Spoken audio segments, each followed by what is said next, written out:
4 seasons lost. In Austin, I saw it pause. My eyes crawled to a table.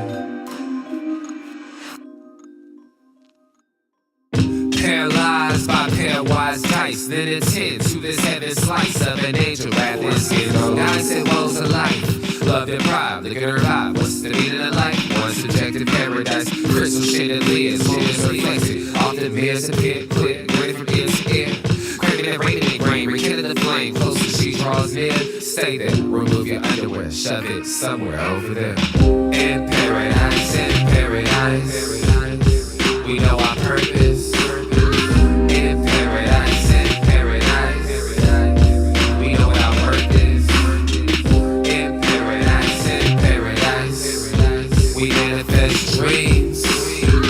In paradise, truth is what you conceive. Boom. Yes, it is. The truth is what you can see. Hello, everybody, and welcome to this edition of the Unpopular Hour. Of course, I'm your host, Matt Clark, and it is, what is today? Today is Wednesday, the day after the Thunder took care of business last night against the Houston Rockets. What a game it was, and for those of you all who got a chance to go, you know exactly what I'm saying. What a hell of a game it was. Double overtime victory. Thunder took care of business, and it was so funny so we were losing, and we were losing most of the game. And so we were losing, and so then I had to go do something. And so I got up at halftime, and so we started coming back in the second half, so I was like, okay, so I'm just going to stay at the bar and watch the game instead of going back to my seat. And then we get the game, and then so I have a couple beers or whatever because I only have 3 beers while I'm watching the game. So I ended up going back in the fourth quarter, and the game was closer. And then we started kind of losing and playing bad, so I got up and left again. And then the game gets tight. We go back and we get tied overtime. I come back again. And we started losing, so I said, screw this. So I just said, forget this. I'm not watching the game where I was sitting because if you're an athlete, you know what I'm talking about. We're very, very superstitious, very superstitious. And if I'm sitting there watching the game and I do something else and the tide changes, then you stay with wherever the hell you're at, whatever the tide is, you stay, because when you don't, it messes up. Not all the time, but a lot of the time it does. So I went ahead and did that. I'm just like, what the hell? Can we get something here? Can we do something different? But that being said, the Thunder did come back and win in double OT. And, I was worried about, as I've been talking about on the show, and those of you who follow me, y'all know what I've been talking about. The thing I wanted to see was SGA scores points, and I wanted to take a video of it. And so to break he and Kevin Durant were tied at 72 consecutive 20-point games. And so SGA had 11, so he's coming back, and I was like, man, shoot the ball, quit being all passive, because whenever he's passive, and he does this a lot, and it just frustrates the hell out of me. Whenever he's passive, he's trying to get everybody involved, and I get that. He's trying to let everybody dude, stop it. To me, I've always said in the playoffs, he was better about this. You get going early. That relaxes everybody. Then you can bring everybody in. Dort last night, I know, was driving the commander, Randy Wright, crazy. Shoot, 3-3-3. And that's been our story lately, also in the preseason. Why are we shooting so many threes? Shoot. It's like, dude, you win the games by making baskets, by shooting 2-point baskets. That's how you win the game. I've always said 2-point baskets win games. 3-point baskets break backs. That's what they do. 3-point basket is the one thing, like Steph Curry last night in the game against the Lakers. Hit that 3. They broke their back. That's what they do. But you win the game by scoring. That's why when you look at SGA scoring 2 points, his field goal percentage is high. It wasn't 50% last night. But that's because he got out of rhythm. And I was talking to this guy at halftime, and he was talking about, he goes, well, Amen Thompson is a tough guard on SGA. I go, yes, he is. But let me explain something to you. You don't stop an SGA. You don't stop a Jokic. You don't stop a LeBron. You don't stop a Steph. You don't stop these guys. You don't stop Kobe, Michael, Larry Bird, Magic Johnson. You don't stop these guys. All you can do is try to stay in front of them and get a hand in their face. That's it. You're not going to stop them. There's no such thing as stopping them. And then what did SGA do? Scored 24 of his 35 in the fourth quarter in overtime, double overtimes. So he can go get it whenever he wants. He just chooses or try to help everybody else get involved. And I'm okay with that. But I'm just like, dude, if you see us struggling, start scoring. Then that relaxes everybody, and then everybody can start getting baskets. That's the difference. That's what he does, and that's what he can't do. If he doesn't do that, then the Thunder are just like, what's going to happen? And it's frustrating to me as a connoisseur of basketball to watch and see what this guy's capable of.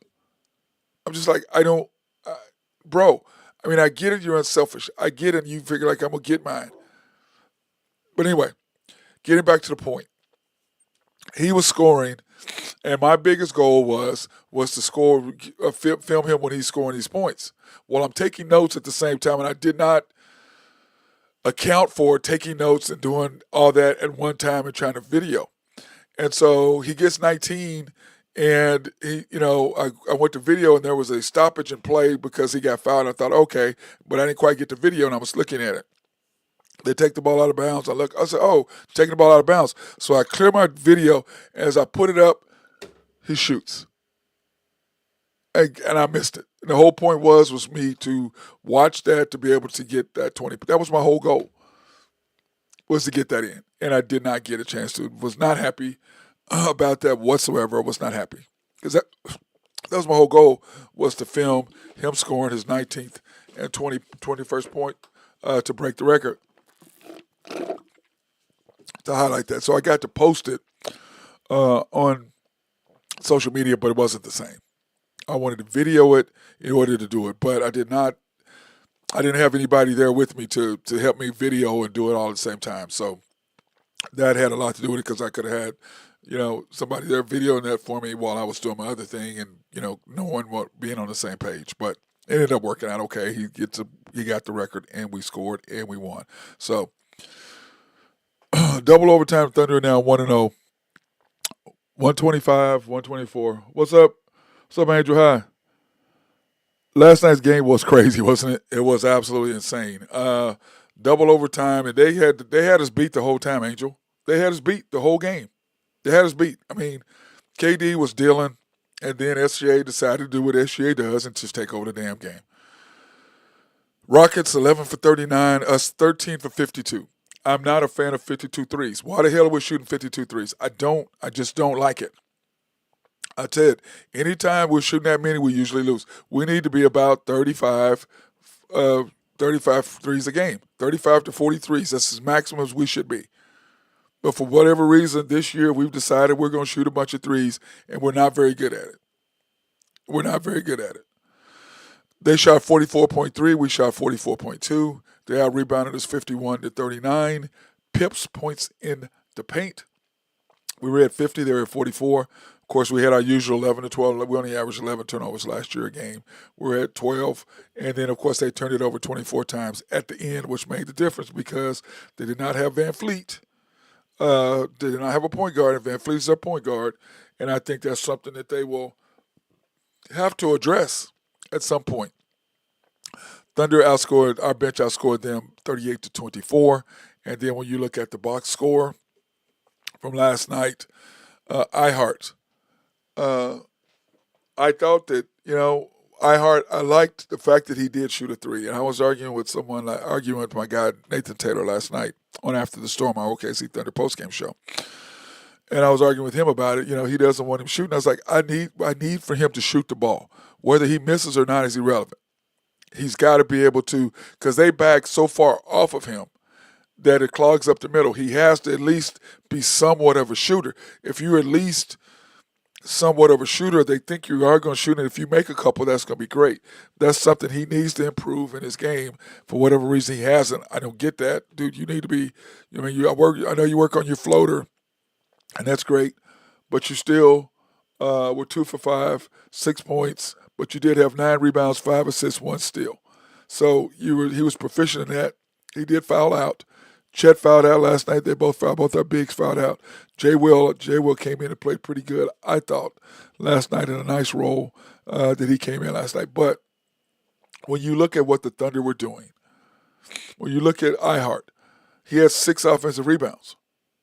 That's what we need him there for, was to get us those extra possessions, because extra possessions matter.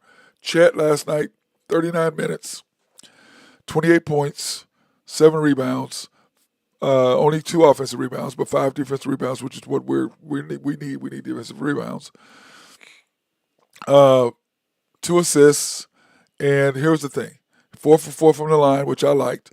Only 2 for 5 from 3. That's not terrible. I'm not, it's 40-something%. I'm not bad about that, so it's not bad. 11 for 17. He had a great night. But my thing is this: you're not going to win with Chet being the guy. Chet is the second guy. And I've said this over and over and over. J-Dub, you're not going to win. J-Dub's a 2. Chet's a 2. Neither one of them are 1s. You're not going to win with those guys. I mean, you're going to win games, but you're not going to be a title contender without an SGA. They just don't come along. So when you get them, you get one, you need to keep them. SGA, 47 minutes, 12 for 26. Like I said, 1 for 9 from 3. Huge 3 that he did make. 10 for 14 from the line. He's got to be better than that. He's got to be 13 for 14. No worse than 12 for 14. That's what he's got to be for us to be successful from the line. He missed way too many free throws. But, of course, that will change. But once again, backing out, even Kevin D said last night, you got to stay in when he missed that free throw last night. It's real simple. Free throw shooting is not complicated. You stay in. Your head goes forward, not backward. You lean back. The chances of it going in are harder. Stay in. Stay in. I talked to my girl, Jennifer Falkenstein, about that. We were talking about before. And even she knows, she goes, oh, wow, you're right. Yes, because I'm a trainer. That's what I do. I have my Backlog Basketball Academy. You have to teach kids, how to do it correctly. And that's keep your head forward. Stay in. Don't lean back. Don't do all that. You keep your head forward, and that's how you knock down. But SGA still. 35 points, 5 rebounds, 5 assists. In Hotspot Casino, we had the other night, what was that, Monday night? Yeah, Monday night. We had our show, and he and I were predicting what SGA was going to have. And he said that SGA was going to have, 32, 6, 5, 36, 32 points, 6 rebounds, 7 assists, 2 blocks, and 1 steal. And I said they'd have 31, 5 rebounds, 6 assists, 1 block, and 1 steal. That's what I thought he would have last night. Well, we were both wrong. He had 35, but I got the rebounds right, 5. I got the assists almost closer. He did have 2 steals and 2 blocks, so he was right on both of those. He said he had 3 steals. I said 2. So anyway, we both were kind of right on that. But SGA, doing SGA stuff, he had 11 points. SGA showed why he deserved the MVP. 100%, Angel. He had 11 points going into the fourth quarter. And in the fourth quarter and overtime, he scored 24. But if he'd have done that in the beginning, we would not have won in overtime. We'd have won the game. But him understanding him trying to get everybody involved. I mean, we shot 25% from 3. 25%. 80% from the line. You got to shoot better than that. Lou Dort last night, 6 points, 0 for 8 from 3. Why are you shooting so many free threes? I don't like the fact 2 for 12. I don't want Lou Dort shooting over 7 or 8 times a game. Period. I don't want him shooting. I don't. But he's determined, this is my game and I'm going to score and I'm going to this, I'm going to that. That's what he's determined to do. And I'm just like, I don't want that. I don't want Lou Dort shooting the ball. I don't ever want Lou Dort shooting 12 times. 8 threes, I don't want anything to do with that. I only want him shooting threes, and I want him shooting 6, 7 threes max a game. That's it. I don't want him shooting 0 for 8. And plus, if you're not making them, he's going to keep shooting. Oh, I'm going to make one eventually. No, you're not. Or maybe you will. 2 for 2 from the line, which I liked. 6 rebounds, 5 assists, 1 steal, 1 turnover, 4 fouls. And I just look at that and I'm just like, man, I don't like that stat line from him. And I don't like it. And I've said that last year and the year before. And he's getting more aggressive shooting the basketball. I don't want you shooting the basketball. You notice on the Canadian team, he don't shoot that much. They're like, here's your job. Your job is to rebound, your job is to block shots, or your job is to play defense. That's your job.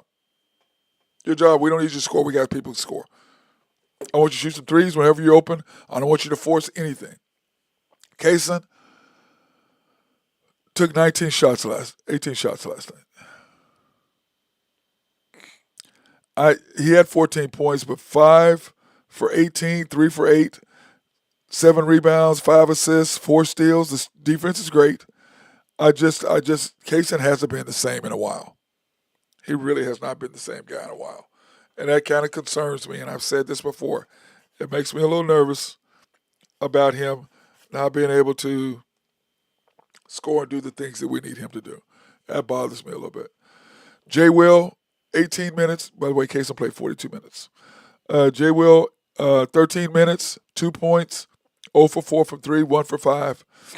He took one bad shot that I saw last night. He took one bad three that he came off the bench and came out shooting. What the hell are you doing?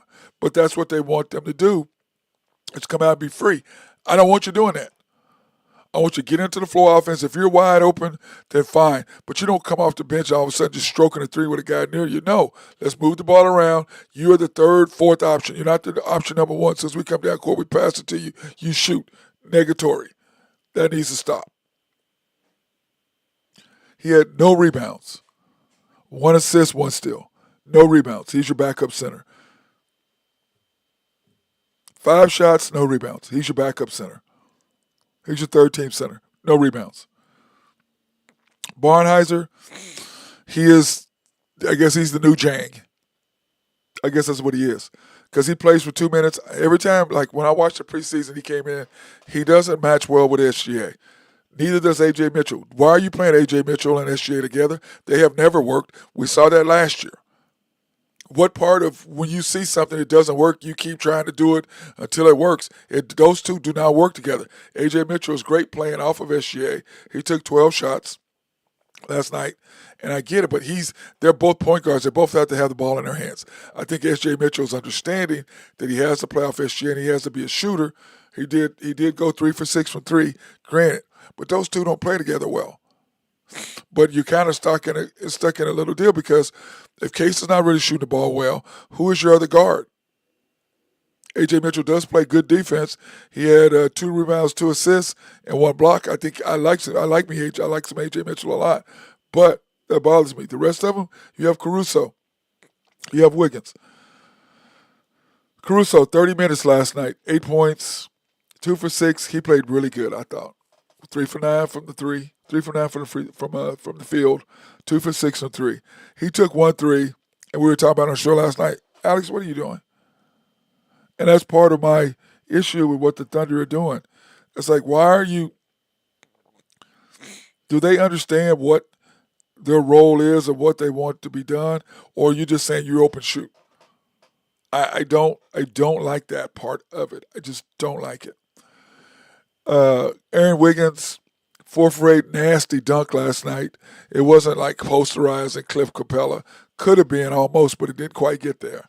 But Aaron Wiggins played pretty good last night. Like I said, only 2 for 5 from 3, which is not bad, 40%, which is about what I want him doing. His numbers were right about what I like. I like him shooting 7 or 8 times like Lou Dort, but at least he can make threes. I don't want him trying to go to the basket. He doesn't have the handles. You saw him once again last night. Against good teams, he's trying to take the ball off the dribble. No. If you have a wide lane, yes. If you're trying to take a man one-on-one, bro, you don't have the handles. And I was talking about somebody about J-Dub, talking about him having more upside than SGA. I go, you're also a person who probably picked Westbrook over Kevin Durant, too. I like J-Dub. He does not have the skill set. Wiggins, I want you doing 2 things. I want you playing great defense and knocking down open threes. If you get a wide open drive to the lane, great. I don't want you trying to dribble and put them out. I don't want none of that. Shoot wide open threes. If you get a wide open lane to the basket where you can dunk, great. But I want you to try to take anybody off the dribble. I want you playing Defense on your 3 and D guy. Shoot the three, play great perimeter defense. Young blood, uh, he got in for a second. He's just not ready. I like Chris Youngblood, but once again, how many guys did we play last night? 5, 6, 7, 8, 9, 10 guys, 11, but Youngblood really didn't play. So, but that's who we should be playing. That's what we should be doing. But when I look at this team and I look at who we are, and when you look at the power rankings that I'm going to show you here in just a second, we're right up in there. We are the best team. Now, once again, this year everybody's discounting us. Remember what I said a couple years ago when we lost to Dallas? Everybody discounts. We were young. No. It wasn't that we've been experienced. Last night was a culmination of 5 years. And I can go back because most of y'all can't because 4 years ago when none of y'all were watching. In 2020, 2021, y'all weren't watching. You weren't going to the games. So, we had 12. No, you weren't. None of y'all were going to the games. We were going to the games. None of y'all were going. You didn't want to see it. Now, am I happy that people are coming to the games and want tickets? 100%. But it's funny. It's like now all of a sudden you want to be bandwagoners.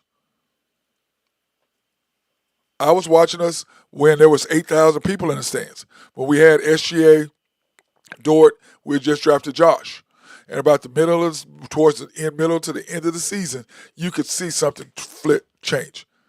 And I was like, oh, shit, we got a squad. We got something going on here. You could just see it. And what do we do? And Wiggins and them were playing too. What did we do? We played great defense, number one.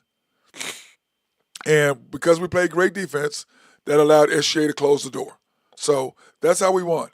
We played great defense, getting turnovers, getting stops, and then SJ would close the door on the other end. That's how we won. That's how we won. Then the next year we get Chet and we get J-Dub. Okay? Now Chet, of course, got hurt, and J-Dub ended up playing, but that was the next year. We were projected to win 23, our over-under was 23 and a half. I said we would win 50 games or 40 games.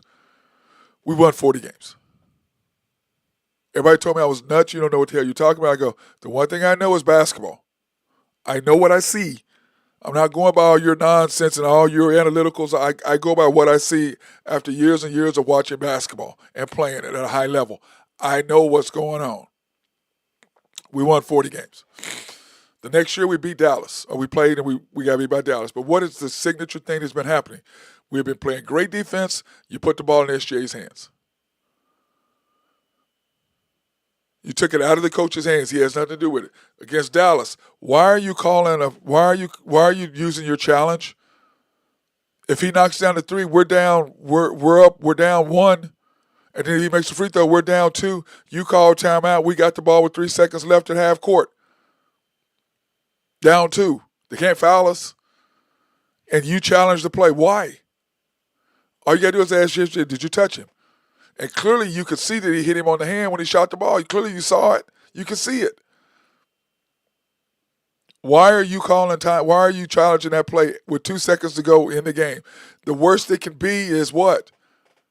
You're down two. Even if he makes it, you're still only down one. You're still down one, and you have a timeout. Now you're trying to take it away and get the ball. I get that. Ask SJ, did you foul him? And he said, you touch him? Yeah, I touched him, coach. Boom. That's the end of that. But we get beat. Then you come back last year. And we got lucky because we went 7 games against Denver. What happened? You blew it by what you did, by getting Alex Caruso to foul Gordon with Jokic on the bench. 7 seconds left. He's got the ball on the free throw line on the other end. He's got it. We're up 3, and you foul. Then you put the ball in Chet's hands, which is what I said. If you do that like he did in J-Dub in the Memphis series.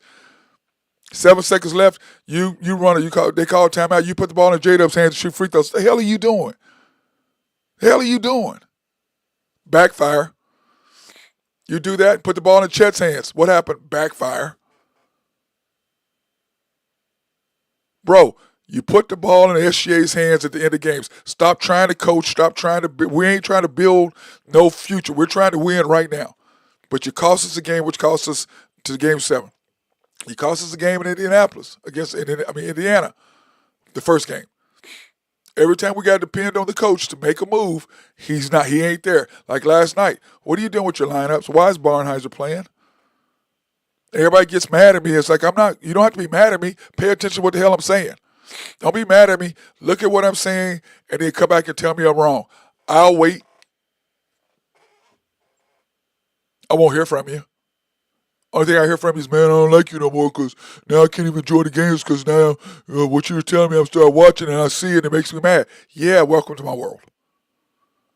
Welcome to my world. Now, when we look at the NBA rankings, now remember, this is the power rankings before the season. Okay? So these will probably change, but this is where I'm at. I've got us, I've got the Nuggets, I got the Cavs, I got the T-Wolves, I got the Rockets. Okay? Then I have the Knicks, the Mavs, the Magic, the Lakers, the Warriors. Now, the Warriors did beat the Lakers last night, but that was without LeBron. And everybody talks about the Warriors being a threat to us. I don't see them. The teams that to me are a threat to us are the Nuggets, the Rockets, the Mavs, and the Lakers. And the reason why the Lakers is a threat to us, and this is how I look at it. I'm looking at the teams that we don't match up well with. Okay? We don't match up with them. Okay? Now, the Rockets, we always play bad against them for whatever reason. And if they had Van Fleet last night, they beat us. But I expected us to lose anyway because of the simple fact of raising the banner and all that. I expected us to lose, okay? To be honest with you, that's what I expected. So anyway, that's how I look at that, okay? I look at the Nuggets. They don't match up with us. We match up with them. They don't match up with us at all. The Cavs, I don't trust them. I ain't worried about them. They don't match up with us either.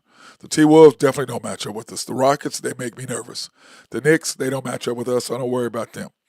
The Mavs scare the hell out of me because what they did is, when they got rid of Luka, what they realized is Luka is not going to get them to the next level. Why? Because number one, he doesn't play defense.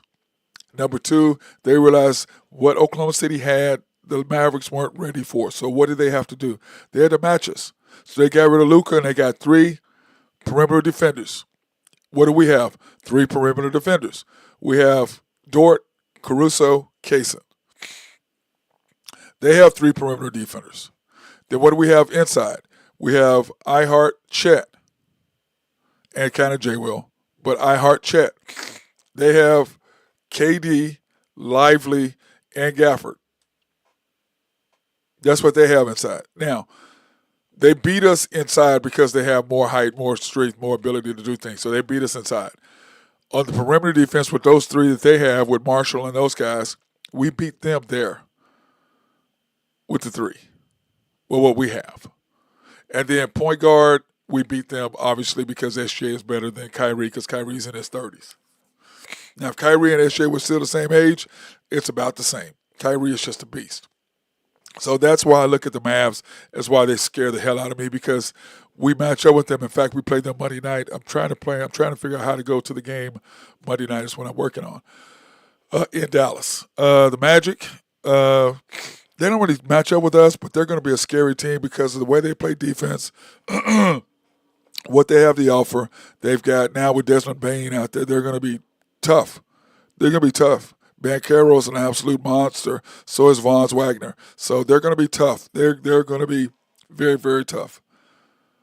Franz Wagner. And then, of course, the Lakers with LeBron and Luka. The problem is Lakers really don't have any defenders, but for whatever reason, we don't match up well with them. We don't play well against them for whatever reason. We just don't. And then, of course, the Warriors worry the hell out of me. They just do. Psych. No, they don't. Warriors don't matter, especially that far down the road even though they got what they got, they don't match up with us. Steph does what Steph does. Jimmy Butler is with Jimmy, but Jimmy Butler doesn't scare me because we will have our full complement back by then. So the teams that scare me, that make me, okay, the Nuggets make me nervous. The T-Wolves, they make me a little nervous. The Rockets scare the hell out of me. The Mavs scare the hell out of me. The Lakers scare me. Not the hell out of me, but they scare me. But the Mavs and the Rockets are the two teams, and then the Nuggets. If you want to go, things that scare me, the toughest teams that scare me is Rockets, Mavs, then the Nuggets, then the Lakers, in order of the teams that make me nervous, okay, of what we have to worry about. Those are the ones that make me nervous as far as what we can offer and what we have coming our direction. That being said, I want to take this opportunity to thank our sponsors, SRB. If you have needs for engineering, surveying, or planning, hit our guys up over there. They love to take care of you there at SRB, especially if you have a water treatment plant in your city or your county. Those guys love to take care of you and make sure you have some clean drinking water. Oak Grove Trucking, if you have needs for dirt, rock, or sand to be moved, my guy Jose will take care of you. He is the dude. In fact, he's out there today, carrying dirt and around, or actually they're doing a highway thing, and so he's taking dirt to the dump. So hit my guy up. He can also take care of you if you have a remodel in a house and you don't want a dumpster. Hey, call him up, put it in the back of the truck. He will take it to the dump for you. YNB, family owned and operated since 1912. They are the bank that makes things happen. An equal housing lender, member of the FDIC, proud sponsor for us to go out and support women, minority, and black-owned businesses in the OKC area. You can pre-qualify online at www.ynbok.com. That's www.ynbok.com. Or you can go to one of their 5 locations, the main bank at 401 Elm, 66 steps from historic downtown Yukon, Oklahoma. YNB East was off the Parkway and 66 or 39th Expressway. YNB Mustang, 218 North Mustang Road. YB Parkway, which is off Garth Brooks, and I-2 and I-40, just south of I-40, right there in front of the hospital, and also in front of the Fairfield Hotel, not the Fairmont. The Fairmont's in Dallas. One of my favorite hotels, by the way. And then, of course, YB People's located on 23rd between Rockwell and MacArthur in Bethany, Oklahoma. And then, of course, House of Creed, handcrafted since 1760. Guys, I can't tell you how good this stuff smells. I really can't. It is so delicious. It smells so freaking good. It really is. As they always say, Matt, remember, pick the best for your best. I believe that 100%, and I do. So you go to Penn Square Mall, which is where I always go. This is where we're located at, or they're located at the Penn Square Mall on the east end of Dillard's, or the Woodland Hills Mall in Tulsa, which we're going to try to go to sometime next month. We're going to try to go, or the next few weeks. We're going to try to get to that hotel. Get to the Creed there in Tulsa. Town East Mall in Wichita. We're going to go there at some point. My goal is, I don't know about Lubbock and I don't know about Amarillo because that's just so far. Overland Park is so far. If I go to Kansas, I could go to Lubbock. Plus, one of my goddaughter and her great husband, Clay, is there. So I can always figure out how to go to Lubbock and go see them. It would have to be on a Thursday or Wednesday or something like that, on a day that I'm off, that I could drive there and see them, hopefully on a Thursday. Come back on Friday, because that's a good 6.5 hour drive. It's a ways. And then, of course, Overland Park, Kansas. I love Kansas City. I need to do that on a Friday when I'm off on a weekend. Do that on a Friday. But usually if I'm off on a weekend, I go to Houston and see my little dude. But Town East Mall in Wichita is going to be an easy get. Woodland Hills Mall, Tulsa, very easy for me to get to Tulsa to do the show there. So the Town East Mall in Wichita and the Woodland Hills Mall, we're going to at least make one stop, if not two, there next year to be able to go in and give those Creed counters some love there in their city. So that's kind of our plan on how to do that. So now, that being said, there were 2 NBA games last night. One, of course, we just talked about, ours, and then, of course, the Warriors and the Lakers played last night, and the Warriors just took care of business. The Lakers, without LeBron, they're not the same team. Luka was a monster last night, but once again, he looks a lot better, thin, in shape. But the Lakers, I'm sorry, Austin Reeves is your number 2 guy. You're not going to get it done with him. He can't play defense. Luka can't play defense. They have no rim protector. But I do like what the Lakers are doing. They basically said, LeBron, we're moving on. And, it's funny that LeBron knew that, because he sent around, he took his player option of $52 million, and then, supposedly wanted to buy out. And, of course, the Lakers organization is like, no, we ain't buying you out. Why would we do that? And I agree with them 100%. Why would they buy you out? I mean, because I'm not buying you out. Why would I buy you out? Bye. See you later, big fella. I mean, I'm not buying you out. I wouldn't buy him out. No way. And they're not either. Because remember, the people that own the Dodgers, the ones that own the Lakers now. So that's out. So that's not happening. Not happening at all. And LeBron is out for whatever he's got, whatever is out for whatever. But I don't think anybody cares. I think everybody's realizing that they're riding out. Uh, they're riding him out this year. And when they move on, they move on. Uh, Let me see. Angel says, I don't know how valid it is, but I just really don't like J.J. Redick as a coach, and he is blessed with the gift of Luca. I agree. I agree.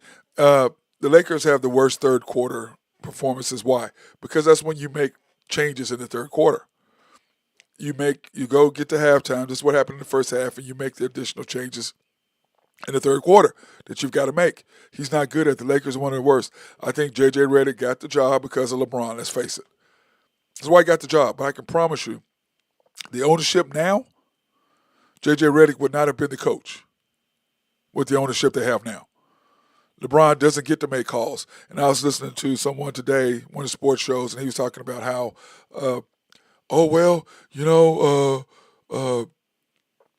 LeBron is the first organization that did. No, they're not the first organization.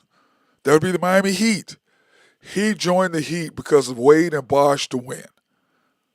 Then what they did is, and then he wanted to make changes to make it better, and Pat Riley said, no, you don't run any. This is not Cleveland. You're not running anything over here. And he went running back to Cleveland. D-Wade was supposed to be one of his boys. He didn't even call D-Wade to tell him he was leaving the Saints. He just left, moved. Didn't say one word, left.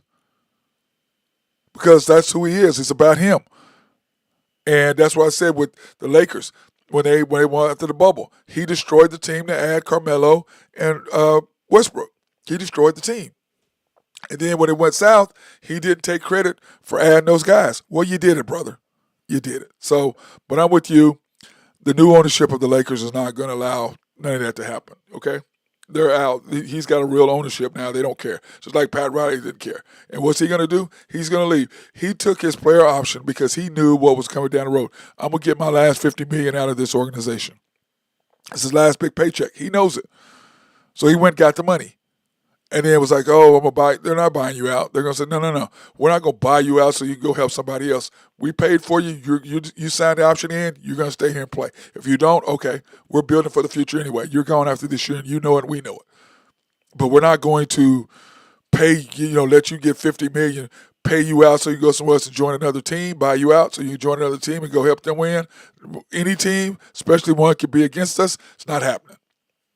And no other team is going to pay him $50 million and trade with the Lakers just to have him. That's not going to happen. Now, the games today, some great games tonight. I don't know how you feel about this, Angel, but some great games tonight, which I'm excited about. The Cavs and the Knicks. Knicks are plus 1.5 at home. 228.5 is the over-under. So the Knicks are underdogs in their own spot against the Cavs. Now, I think that has a lot to do with the Cavs losing last year and everybody believing the Cavs will have something to prove and want to come back and win because of that, which is probably true. Probably a lot of truth in that. Now, what I want to see tonight, I don't know about you, Angel, what I want to see is the Spurs and the Mavs. Cooper Flag's debut tonight. 8:30 on ESPN. Mavs 2.5-point favorites over under 223.5. That's what I want to see. I want to see that game.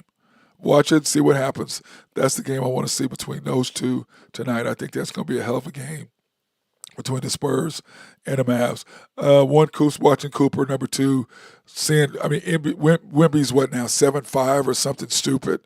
It's just crazy. Gained some weight, which of course he's going to do with what they've got for him set up as far as program for strength training and his ability to eat and all of that. That's going to make a huge difference with Wemby and what he's going to be able to offer them there in San Antonio. It'll be now. Remember, San Antonio almost got Cooper Flag. Now that would not have been fair. That squad, they would have overtaken us within a year or two. because they just got too many weapons. Cooper Flag and him, both of them, but being 2 years apart, yeah, that 3 years apart, that would not have been fair. San Antonio would have ran the NBA for quite some time if they had Cooper Flag and Wemby and the pieces that they got already. Yeah, with De'Aaron Fox, that would not have been fair.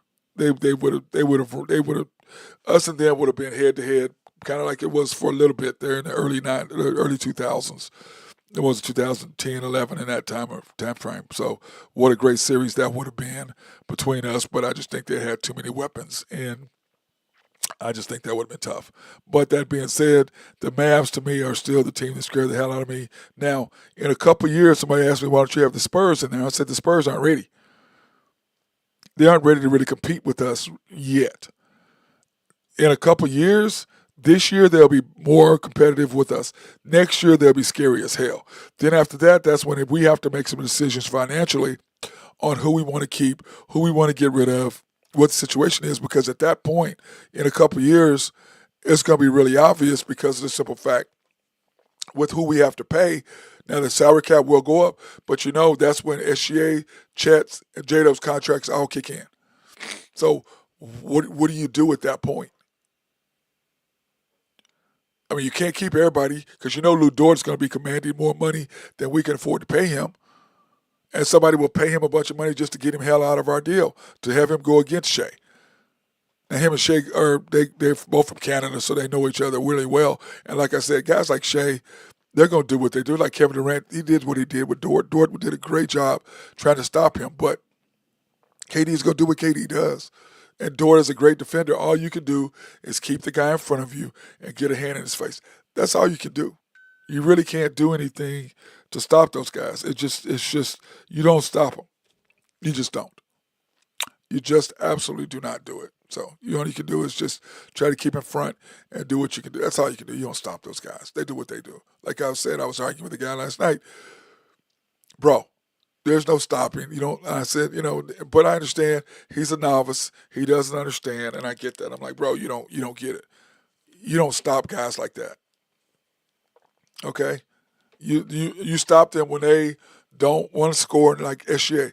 He 11 points through 3 quarters. He scored 24 in the fourth quarter and the 2 OTs. Because he decided, I'm going to score and we're going to win. When he decides he's going to score and we're going to win, guess what we do? We win. We win. And he's the odds-on favor of being the MVP again. It's him, Jokic, Giannis, Wemby, and God, I forget who was the other one. It's SGA, Jokic, Wemby, Giannis, and Luka. So those are the odds. I think it goes SGA, Jokic, Giannis, Luka, Wemby.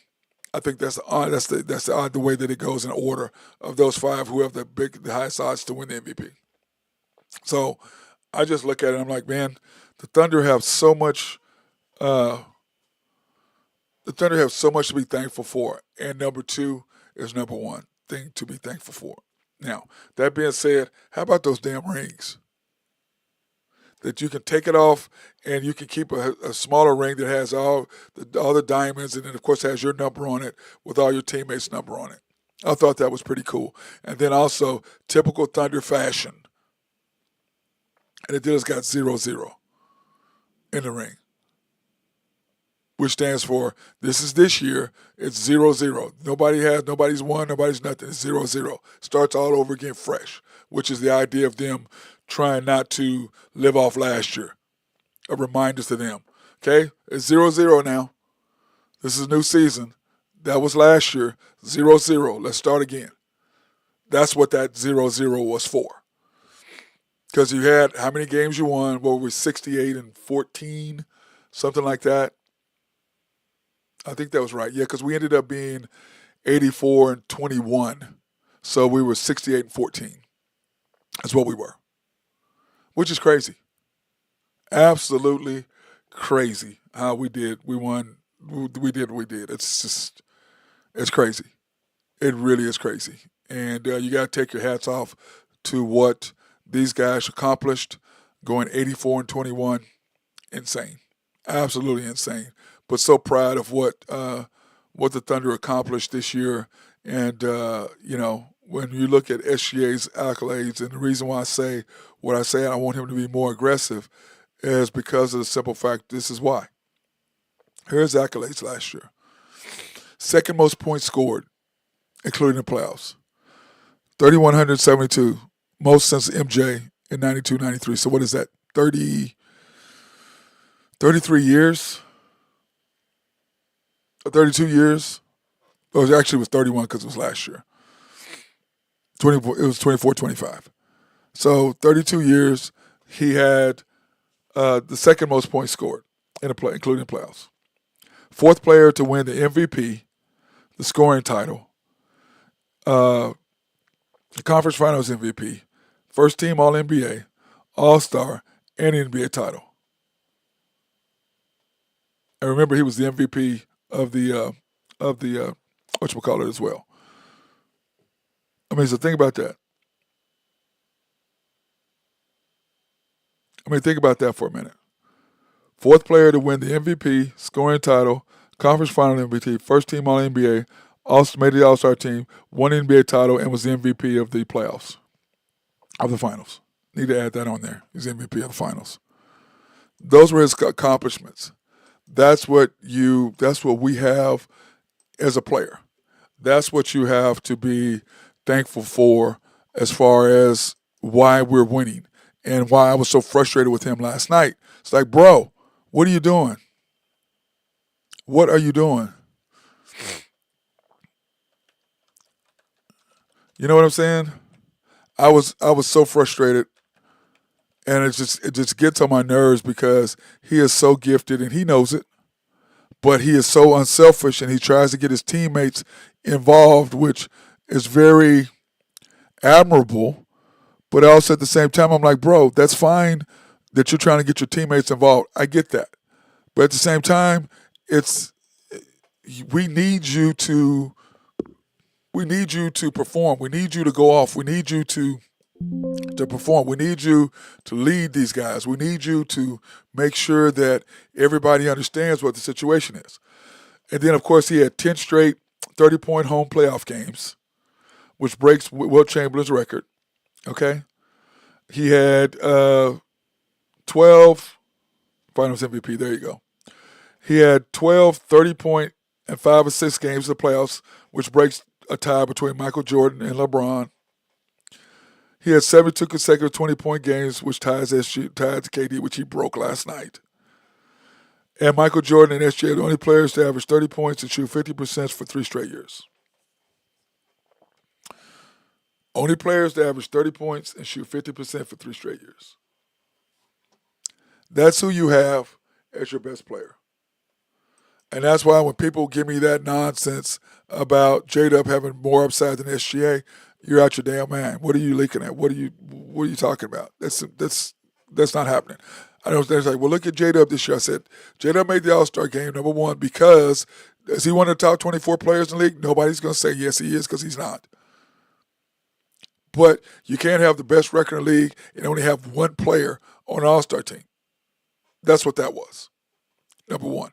Number two, you sit there and talk about, well, he made all defensive team because Alex Caruso wasn't eligible. You're trying to tell me J-Dub was a better defensive player than Alex Caruso? No, you can't. You can't say that. And he made the All-NBA team. Why? Because you can't be the number one team in the league and not have more than one guy on the team.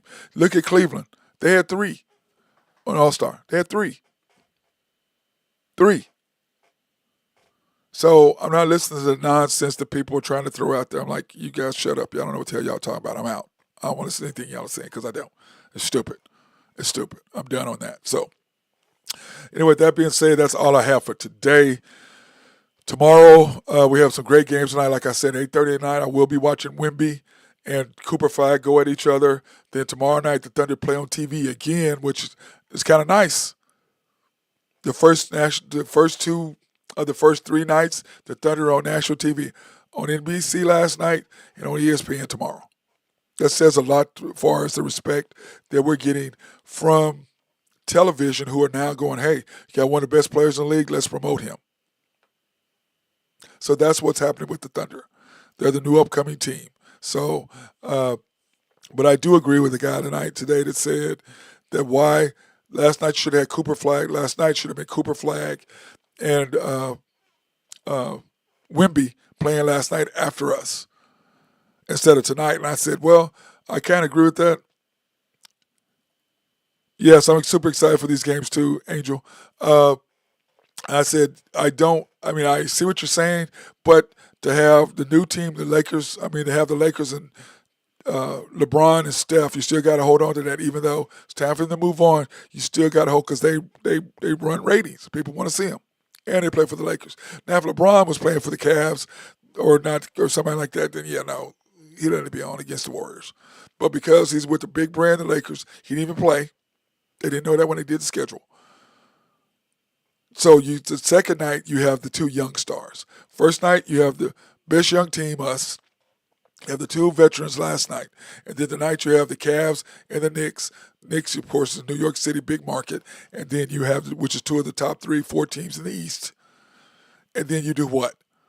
Then you have Wemby and Cooper Flag, the two young, up-and-coming young stars, the future of the NBA, playing on the second night. That's TV. I have no problem with that, even though I have zero problem with that. Sounds good. Looking forward to watching that tonight. So, Thunder started off the 25-26 season with the W, which I wasn't overly sure we would, but we got the W, and that's all that matters. You guys stay good. Remember 2025, 24-25 world champion OKC